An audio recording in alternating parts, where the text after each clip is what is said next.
Hi friends, welcome to Valli அருணாஸ் kitchen. இன்றைக்கி என்ன dish பார்க்க போகிறோம் அப்படின்னா, ஒரு நான்வெஜ் ரெசிபி. அதுவும் ஆல்ரெடி நான் வந்து உங்களுக்கு சிப்பி எப்படி க்ளீன் பண்ணுறதுன்னு சொல்லி ஒரு வீடியோ போட்டிருந்தேன். இதில் வேணாலும் டிஸ்கிரிப்ஷனில் லிங்க்கு தர்றேன், பார்த்துக்குங்க. அதை வந்து க்ளீன் பண்ணி வச்சுருக்கேன். இப்போ ஒரு மண் சட்டி வச்சு அதில் வந்து எண்ணெய் ஊற்றிருக்கேன். எண்ணெய் காஞ்சதுக்கப்புறம் சோம்பும் மிளகும் மட்டும் போடுங்க. அது பொரிஞ்சதுக்கப்புறம் நல்லா ஒரு பெரிய வெங்காயம் வந்து 2 வெங்காயம் வந்து நான் லைஸாக கட் பண்ணி வச்சுருக்கேன். நீங்கள் சின்ன வெங்காயம் இருந்தால் இன்னும் ரொம்ப நல்லது. ஏன்னா இந்த டிஷ்ஷே பார்த்திங்க அப்படின்னா உடலுக்கு வந்து ரொம்ப குளிர்ச்சி தரக்கூடியது. இந்த மட்டி கறின்னு சொல்லுவாங்களே, சிப்பி கறி அது. அதனால் இன்னும் சின்ன வெங்காயம் சேர்த்திங்க அப்படின்னா ரொம்ப வந்து குளிர்ச்சி நல்லது. இப்போ அந்த வெங்காயம் வந்து கொஞ்சம் வதங்கட்டும். வெங்காயம் வந்து கொஞ்சம் வதங்கினதுக்கப்புறம் நம்ம வந்து ஒரு பழுத்த தக்காளி ஒரு 2 தக்காளி போட்டிருக்கேன். எப்போயுமே ஒரு டிப்ஸ் வந்து ஃபாலோ பண்ணிக்கோங்க. தக்காளி வந்து வதங்கிறதுக்கு கொஞ்சம் சால்ட்டு போட்டுட்டிங்க அப்படின்னா வந்து தக்காளி வந்து ஈஸியாக வந்து வதங்கிடும்.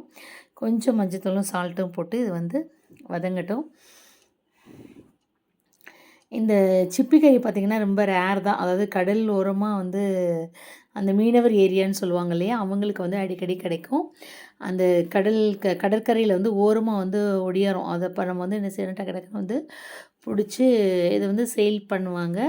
அதில் இந்த சங்கு மாதிரி உள்ள கறி நான் ஆல்ரெடி சொல்லியிருக்கேன், அதை வந்து எக்ஸ்போர்ட் பண்ணுவாங்களாம். இது வந்து இன்றைக்கி கிடச்சதே வந்து எங்களுக்கு ரேர் தான். நாங்கள் வந்து பீச்சுக்கு போனப்போ இது வந்து கிடச்சிது.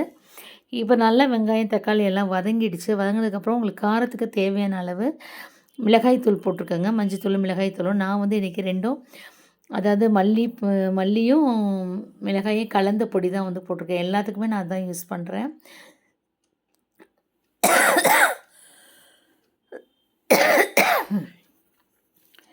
நல்லா வதங்கிடுச்சு. இப்போ நல்லா வதங்கினதுக்கப்புறம் நம்ம என்ன பண்ணுறோம் அப்படின்னு பார்த்திங்கன்னா, இந்த சுத்தம் பண்ணி வச்சுருக்கோம் இல்லையா, அந்த சிப்பியை அதை வந்து எடுத்து நல்லா புழிஞ்சிட்டு தண்ணி இல்லாமல் இதில் வந்து நம்ம வந்து போட்டுறணும். நல்லா தண்ணி இல்லாமல் புழிஞ்சு எடுத்துக்கணும். எவ்வளோ சுத்தமாக வந்து க்ளீன் பண்ணி வச்சுருக்கேன் பாருங்கள். இது வந்து கொஞ்சம் நத்தக்கறி மாதிரியே தான் இருக்கும். கொஞ்சம் அதாவது ரப்பர் தன்மைன்னு சொல்லுவாங்கள்ல, அந்த தன்மையாக தான் இருக்கும். ரொம்ப சாஃப்டாக வந்து இருக்காது. ஆனால் பட் வந்து உடம்புக்கு வந்து ரொம்ப குளிர்ச்சி. ஆண்கள் வந்து கண்டிப்பாக வந்து சாப்பிடணும். அதாவது ஆண்களுக்கு வந்து விருத்தி வந்து அதிகமாகும் அப்படின்னு சொல்லுவாங்க இதை வந்து சாப்பிட்றதுனால. விந்தணுக்கள் வந்து விருத்தி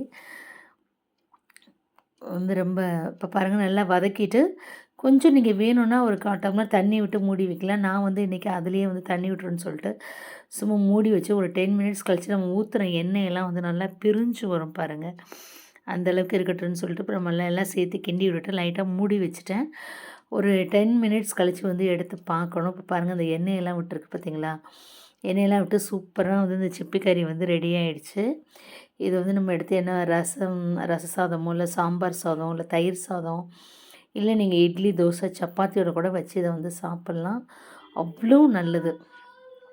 அதாவது இந்த பைல்ஸ் ப்ராப்ளம் இருக்குது, வந்து நார் சத்து அதிகம்னு சொல்லுவாங்க இல்லையா, அந்த மாதிரி இதில் வந்து குளிர்ச்சி வந்து ரொம்ப அதிகம், குளிர்மையான தன்மை. அதனால் கிடைச்சா கண்டிப்பாக வாங்கி சாப்பிடுங்க. தேங்க்ஸ் ஃபார் வாட்சிங். தேங்க்யூ.